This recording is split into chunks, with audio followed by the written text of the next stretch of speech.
നമസ്കാരം. ഹീലിംഗ് വിത്ത് ശ്രീരുതിലേക്ക് താങ്കൾക്ക് സ്വാഗതം. പാസ്റ്റിലെ കാർഡായ 4 ഓഫ് കപ്സ് നൽകുന്ന സൂചന, കിട്ടിയിരുന്ന അവസരങ്ങളെ ജീവിതത്തിൽ പ്രയോജനപ്പെടുത്താൻ താങ്കൾക്ക് സാധിച്ചിരുന്നില്ല. എന്നാൽ പ്രസന്റിലെ 8 ഓഫ് വാൺസ് നൽകുന്നത് ഇപ്പോൾ വളർച്ചയുടെ ഒരു ഘട്ടമാണ് എന്നുള്ളതാണ്. അത്യാവശ്യമായ നടപടികൾ കൈക്കൊള്ളുന്നതും തങ്ങളുടെ ലക്ഷ്യങ്ങളുമായി മുന്നോട്ട് പോകാനുള്ള അനുകൂലമായ ഒരു സമയമാണിത്. പഠനമോ ജോലി സംബന്ധിച്ചോ ദൂരദേശ യാത്രയ്ക്ക് ഇപ്പോൾ സാധിച്ചേക്കാം. ഫാമിലിയിലെ 10 ഓഫ് വാൺസിലൂടെ ലഭിക്കുന്നത് താങ്കൾക്ക് താങ്ങാൻ കഴിയാത്ത വിധം ഭാരം ചുമക്കുന്നു എന്നുള്ള സൂചനയാണ്. കുടുംബത്തിലെ മറ്റ് അംഗങ്ങളുടെ പിന്തുണ തേടാൻ ഒരു അവസരമാണിത്. അതിന് മടിക്കേണ്ട എന്നാണ് ഈ കാർഡ് താങ്കളോട് നിർദ്ദേശിക്കുന്നത്. അനാവശ്യമായ ഭാരത്തെ ലഘൂകരിക്കാൻ ശ്രദ്ധിക്കുക.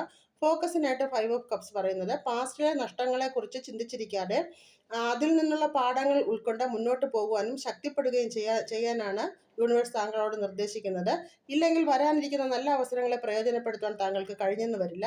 ഗൈഡൻസ് ആയിട്ട് 9 ഓഫ് സോഴ്സ് പറയുന്നത്, ഇതേ രീതി തുടർന്നാൽ അനാവശ്യമായ ഭയം താങ്കളെ കീഴ്പ്പെടുത്തിയേക്കാം. ഒന്നിനും കഴിയുന്നില്ല തോന്നലിൽ ആത്മവിശ്വാസം നഷ്ടപ്പെടാനുള്ള സാധ്യതയും കാണുന്നുണ്ട്. ഇതിനെല്ലാം ഓവർകം ചെയ്ത് മുന്നോട്ട് പോവുക. ഏവർക്കും ഒരു ശുഭദിനം. നന്ദി, നമസ്കാരം.